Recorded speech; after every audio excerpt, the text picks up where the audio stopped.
আমি এই মুহূর্তে উপস্থিত হয়েছি আমার প্রিয় দেশ ভারতবর্ষের পাঞ্জাব প্রদেশের দ্বিতীয় বৃহত্তম নগরী অমৃতসরের স্বর্ণ মন্দির সম্মুখে। এর আগে এই স্বর্ণ মন্দিরের দিনের আলোর চিত্রটি তুলে ধরার চেষ্টা করেছি মাত্র। এই মুহূর্তে আমি এই অমৃতসর স্বর্ণ মন্দিরের রাতের চমৎকার আলোকসজ্জার মাধ্যমে সম্পূর্ণ চিত্রটি তুলে ধরার চেষ্টা করছি মাত্র। আমি প্রথমেই আমার সকল প্রিয় মানুষদেরকে জানাই আমার শ্রদ্ধাপূর্ণ প্রণাম, প্রীতি, শুভেচ্ছা এবং ভালোবাসার শুভকামনা। আশা করি সকলে খুব ভালো আছো, আগামী দিন আরো ভালো কাটুক, আমি এটাই কামনা করি। এই অমৃতসরের স্বর্ণ মন্দির অখণ্ড ভারত, লাহোর যেটি ছিল পাকিস্তানের অন্তর্গত, সেই লাহোর থেকে আগত একজন সুফি সাধক মিয়া মীর এই মন্দিরের ভিত্তিপ্রস্তর স্থাপন করেছিলেন।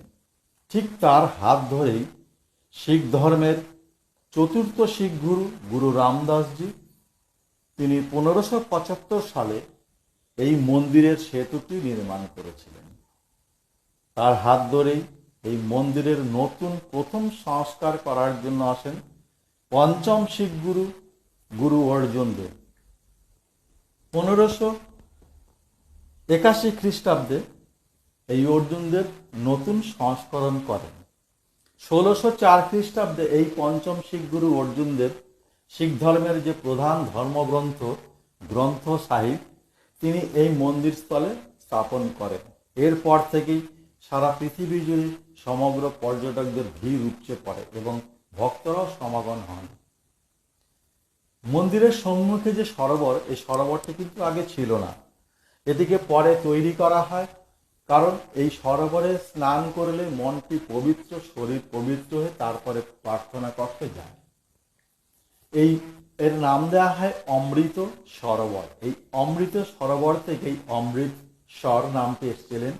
যিনি স্রষ্টা করেছিলেন এই নামের ক্ষেত্রেই চতুর্থ শিখ গুরু গুরু রামদাসজি। তার কিছুকাল পরে 1809 খ্রিস্টাব্দে মহারাজা রঞ্জিত সিং জি তিনি এই মন্দিরটিকে আরো সুসজ্জিত করে তোলেন কিছু ধাতুর মাধ্যমে, পিতল এবং তামার মাধ্যম দিয়ে। 1830 খ্রিস্টাব্দে তিনি মন্দিরের প্রায় 90% সোনা দিয়ে মুড়ে দেন। এরপর থেকে মন্দিরটির নাম হয় স্বর্ণ মন্দির, যা আজ পৃথিবী খ্যাত। লোকমুখে শুনি কেউ বলে 500 কিলো, কেউ বলে 700 কিলো, কিন্তু আমি সচক্ষে যেটুকু দেখেছি আমার মনে হয়েছে মন্দিরে প্রায় 90% গঠিত আছে এই সোনা দিয়ে। পৃথিবীর শ্রেষ্ঠ বিনা শুল্কে প্রসাদ সেবাদান করা হয় এই লঙ্গরখানাতে, যে লঙ্গরখানার নাম দেওয়া হয়েছিল সেই চতুর্থ শিখ গুরু গুরু রামদাসের নামে, রামদাস লঙ্গরখানা। প্রতিদিন নিত্য 1 লাখ ভক্তের সমাগম ঘটে এবং এই 1 লাখ ভক্তকে সেবা দেওয়া হয়। তার জন্য প্রয়োজন হয় প্রতিদিনের আটা ময়দা 14,000 কিলো, ডাল 18,000 কিলো, সবজি 20,000 কিলো, চাল 2,000 কিলো, ঘি 2,000 কিলো, দুধ 5,000 লিটার, চিনি 2,000 কিলো এবং প্রতিদিন নিত্য 100-র উপরে গ্যাস সিলিন্ডার লাগে। 500 সেবক দ্বারা এই সেবা প্রদান করা হয়। তাছাড়া যদি কোনো ভক্ত মনে করে যে আমি সেবা প্রদান করব, অবশ্যই করতে পারে। সত্যি এক অতুলনীয় চমৎকার রাতের এই মন্দিরের চিত্রটি অসাধারণ, মানে এটা ভাষায় বলে প্রকাশ করানো যাবে না। যদি সমর্থ, শারীরিক সক্ষমতা, অর্থনৈতিক সক্ষমতা যদি থাকে, আমি সকলকে অনুরোধ করব একবার অন্তত আমাদের ভারতবর্ষের পাঞ্জাব প্রদেশের উত্তরে যে অমৃতসর শহর, সেই শহরের মুখেই প্রাণকেন্দ্রে অবস্থিত আমাদের এই প্রিয় স্বর্ণ মন্দির একবার গিয়ে অন্তত দিনে রাতের উপভোগটা করলে খুব খুশি হবে, মনটাও ভালো লাগবে।